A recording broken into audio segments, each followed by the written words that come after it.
Good morning, this is KELOLAND on the go, with all you need to know in news and weather as you start your day.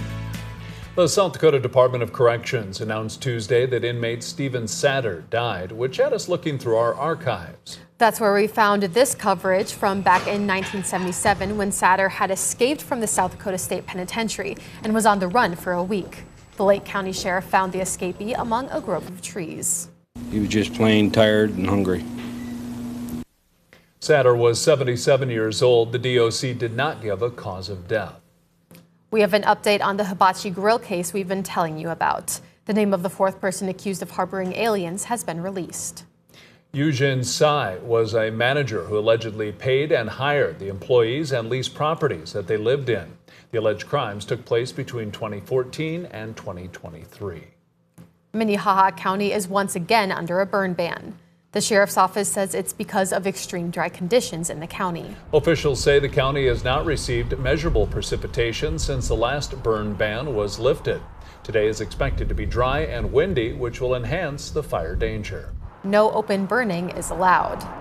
Now let's get a check on today's weather with meteorologist Scott Munn. Like they said, it's supposed to be dry and windy today, Scott. Dry and windy. Temperatures today in the 70s, couple of 80s will show up in central and western South Dakota. This happens with plenty of sunshine and that south to southeast wind at 15 to 30 miles per hour. That will cover eastern South Dakota, Minnesota, and Iowa. But things will start to change as early as tomorrow. And Brian will have more details on your forecast coming up. Thank you, Scott. Some birds leave the nest never to return, but for the third year in a row, a feathery couple is calling KELOLAND Living host Mitchell Olson's backyard home. Mr. Drake and Mallory have been building their nest in Olson's backyard every spring. Mallory just finished laying 13 eggs, and she'll stay in the nest for the next month until they hatch. We try to be as accommodating as we can, and honestly, we don't put anything out there like our grill or anything really until after she's done everything. We don't plant the flowers or anything until after she's done. You can follow the journey through Olson's Facebook page. It's linked under this story on KELOLAND.com. There's an extra reason to treat yourself to a brownie or cookie today. At the Chick-fil-a at the Empire Place in Sioux Falls, all proceeds from cookie and brownie sales will go to Fight Like a Ninja.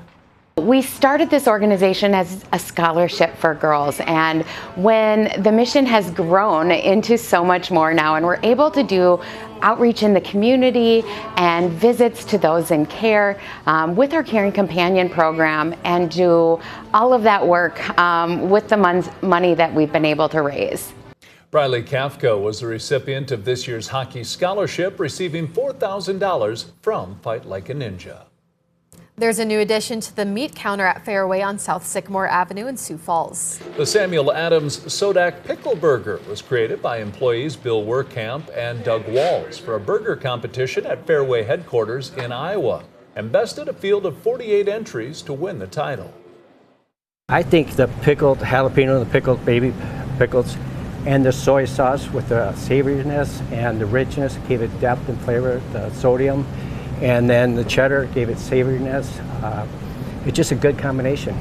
The burger will now be featured at all 142 Fairway stores across 7 states and will be available through the end of summer. That's a look at some of our top stories. Now let's get another check your weather with meteorologist Brian Karstens. Brian? All right, watching that weather forecast. While it's pretty nice for grilling weather today, tomorrow could be a little tricky. There's still some opportunities for that. We've got some mild weather, but we also have the risk of some thunderstorms in the afternoon and the evening, and some of those could reach severe limits. Possibility, especially given the fact we got a pretty decent cold front coming in and some moisture return out of Nebraska and Iowa. So right now the Storm Prediction Center has this area of yellow. That's the slight risk, running up to about Vermilion, up to near Hayward, and then into southern Minnesota. So we'll be here. We'll keep you well informed on the weather. Let's take a look at how this kind of unpacks here. First things first, today, southeasterly wind will cover much of eastern South Dakota, 15 to 30. Temperatures are responding to that. A lot of 70s, Sioux Falls area at least at 75. Late in the afternoon, we're forecasting a high near 80 in both Pierre and Rapid City. Aberdeen as well, pretty mild.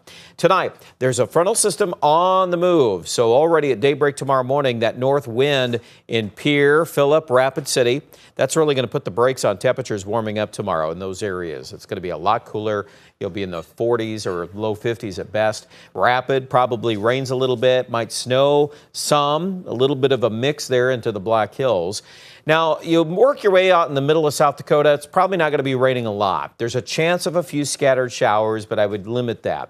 The thing that draws our attention here is the weather forecast around Sioux Falls to Vermilion and then east. And that chance of some storm weather, it's certainly flaring up here on Futurecast. And this is some brand new information here as of early this morning. So I would like to at least continue to monitor that. It really is a timing issue. If the front slows down, then it'll have more time to form those storms near Sioux Falls. If the front moves through just a little faster, then everything's going to be shifted toward Laverne and Worthington and east. And certainly that's where it's going to go anyway tomorrow night.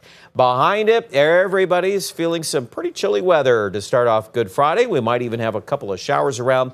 I'm not thrilled about anything too warm here on Friday. With the wind out of the north, it'll be a little blustery, a lot of 50s for highs. Saturday's looking dry. We are forecasting right now for most of the area to be in the 50s. Starting with today, though, it's a warm day, 78 in Yankton, 80 in Winter, 74 in Aberdeen. And you can see the evidence of that cool down into the weekend.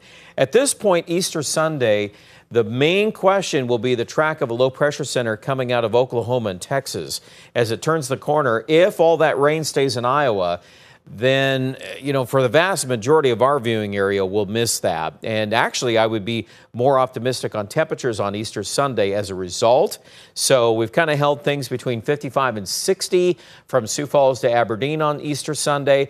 Likely will be a little warmer by early next week. Not a big active pattern, but we can't rule out some scattered rain chances early next week as well. I think Pierre reflects a lot of the same trends. We're going to take that dip tomorrow into Friday, and then Saturday probably middle ground there, maybe just shy of 60.